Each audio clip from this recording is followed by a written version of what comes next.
You realize the favorites have cashed in each of the last two Thursday nights. Miami of Florida laying 3.5.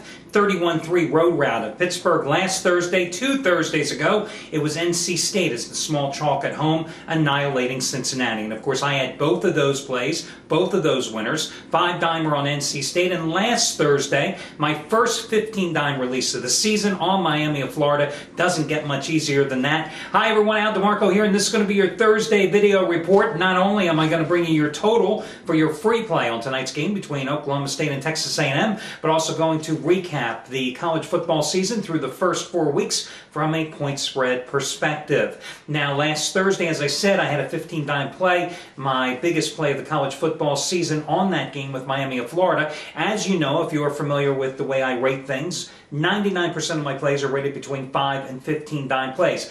I believe in keeping them very close in terms of the rating because it's really the most effective way to allow you to know how much money to put on the games and to know how much I particularly care for them.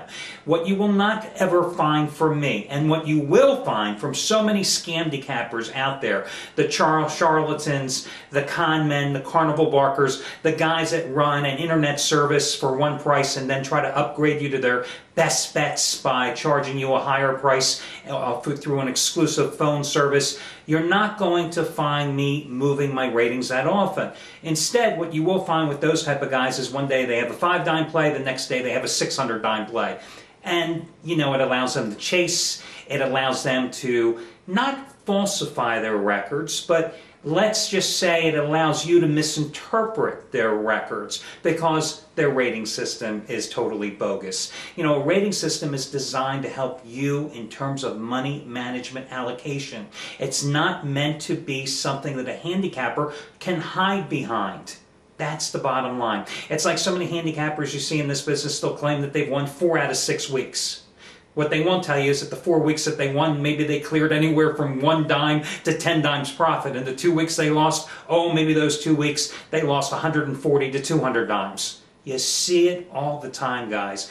That's why I always tell you, here on this site, and with me particularly as general manager of this site, and all these guys who I have hired, total transparency. Yes, people will celebrate the wins here. People will also brag about the losses because it's got to be a two-way street. What you see is what you get. Now, in terms of tonight's game with Oklahoma State and Texas A&M, as you know, I'm a big Texas A&M fan. I mean, I've hit 6 out of 7 plays involving Texas A&M the past 2 years combined. Only used them once this year in week number 1 as part of a 2-team teaser with Ohio State, and it was an easy win. But tonight, you've got a battle of 2 3-0 teams in Stillwater between Oklahoma State and Texas A&M. You've got a line that I think is priced very fairly. Oklahoma State laying 3 points just about everywhere in Vegas and offshore, except for that one offshore book that always manages to seemingly have a higher price if you're interested in betting the favorite. There they are 3.5 points. But again, I think it's a very fair price between 2 undefeated teams that don't play much defense, but certainly have the ability to put points on the board. And tonight, for the side selection, it is again going to be another 15-dime release for me. My biggest play of the season, matching Miami of Florida last Thursday. The same 15-dime plays, of which I'm on a 26-10-2 roll in the NFL the past 3 years combined. And, you know, it's 3 times stronger than my NC State winner 2 Thursdays ago, 3 times stronger than my winner on the Phillies over the Nationals last night, and you can see what type of role I am with those 5-dime plays. It's 3 times stronger than that. That is the only play I am personally wagering on tonight, and you know the deal, guys. You win on Thursdays, as I have done each of the last 2 weeks, and you, of course, are playing with your sportsbook's money come the weekend. It's the greatest position to be in, trust me on that. Now, in terms of the total, I'm going to get to that for you in just a moment, but let me just quickly recap how the college football season has gone through the first 4 weeks. You know, last week, another bad one for the home favorites. 3 games under 500 at 15, 18, and 1. That cuts their advantage on the season to 68 and 58 versus the odds makers. So still, home chalks, 10 games over 500 through the first 4 weeks of the football season. Double-digit home favorites. Guys, it has just not been a very good year so far for the double-digit chalks. True, last week they went 12, 10, and 1 versus the spread, but on the year they're only 6 games over 500 and there have been 6 outright double-digit home favorites that have lost along the way. Let me tell you, 3 of them last week: Texas against UCLA, Purdue against Toledo, and Florida Atlantic against North Texas. Road favorites took a split last week, went 8-8 against the spread. They are 6 games over 500 for the season, certainly holding their weight in Vegas. Double-digit road chalks, 10-8 on the year, 1-2 last week. So you put it all together. Let's just put all the numbers together, favorites and dogs. Favorites last week, 3 games under 500. Favorites on the season, 97, 83, and 1. 14 games over the break-even point.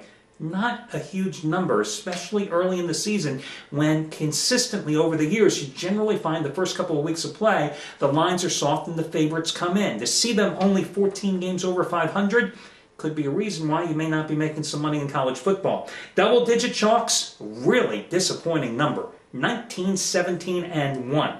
19, 17, and 1. Double-digit favorites so far. Last week, 61, 52, and 1 on the season. So again, only 9 games over 500 for the year, the double-digit favorites. So laying the wood, not the way to go.